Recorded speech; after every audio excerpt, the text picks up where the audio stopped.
नमस्कार भाइयों और बहनों, स्वागत है आपका जंगली मेडिसिन में। आज हम आपके लिए एक बेहद खास जड़ी बूटी लेकर आए हैं जिसके बारे में आपने अब तक केवल इसके आंतरिक प्रयोग सुने होंगे, लेकिन आज हम आपको बताएंगे इसका बाहरी रूप से कैसे चमत्कारी प्रयोग किया जाता है। इसका नाम है कौंचाकेवाज। संस्कृत में इसे कपिकच्छु और आत्मगुप्ता कहा जाता है। भारत के अलग अलग हिस्सों में इसे अलग अलग नामों से जाना जाता है। हिंदी में कौंचा, गुजराती में कवच, मराठी में खाज, पंजाबी में आलखुशी, राजस्थान में कौंच, तमिल में पूना नाइक, तेलुगु में पीली या गुड़, कन्नड़ में नसुकनी, मलयालम में नई कोरना और उड़िया में बाई खुजली। आपके क्षेत्र में इसे किस नाम से जाना जाता है हमें कमेंट में ज़रूर बताएं ताकि हर कोई इससे लाभ उठा सके। इसकी फली के ऊपर जो बारीक रोम होते हैं वो बहुत तीव्र खुजली पैदा करते हैं। अगर शरीर पर लग जाएं तो तुरंत दही मलने से आराम मिल जाता है। अब जानते हैं इसके गुणधर्म की बात। इसका रस मधुर और तिक्त होता है, गुण गुरु और स्निग्ध है, वीर्य उष्ण है और विपाक मधुर। यह वात शामक है लेकिन कफ और पित्त को बढ़ाने वाली है। आयुर्वेद में इसके बीज, मूल और रोम का अलग अलग प्रयोग किया जाता है।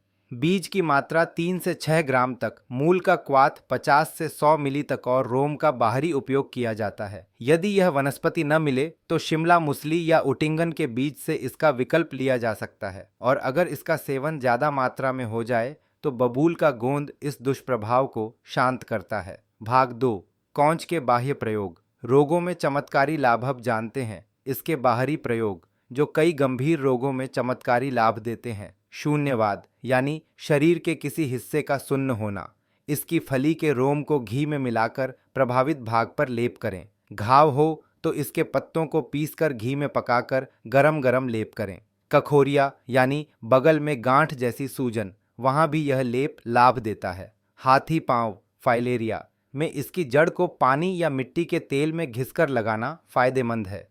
गांठ में इसके बीजों का लेप बहुत असर करता है। जलोदर यानी पेट में पानी भर जाना, इसकी जड़ या बीज को पीसकर पेट पर लेप करें। कंपवात, पार्किंसन जैसे लक्षण, इसकी जड़ के काढ़े को सर्प तेल में पकाकर मालिश करें। नाड़ी व्रण, नासूर में पत्तों की टिकिया बांधें, फिर पत्तों का चूर्ण भैंस के सींग की भस्म और घी मिलाकर लेप करें। प्राइवेट पार्ट की सूजन और कमजोरी, इसकी जड़ को गधे के मूत्र में पीसकर लेप करने से लाभ होता है। महिलाओं में योनि सूजन, मूल का काढ़ा बनाकर उससे धुलाई या पिछू करें। ध्यान रहे ये सभी प्रयोग किसी जानकार वैद्य की निगरानी में ही करें, अन्यथा लाभ की जगह हानि भी हो सकती है। यदि यह जानकारी उपयोगी लगी हो तो इसे अपने मित्रों और परिवार तक ज़रूर पहुंचाएं। और अगर आप चैनल पर नए हैं तो जंगली मेडिसिन को सब्सक्राइब ज़रूर करें, यह बिल्कुल फ्री है। मिलते हैं आपको फिर एक नई जानकारी के साथ एक नई वीडियो में। तब तक के लिए गुड बाय।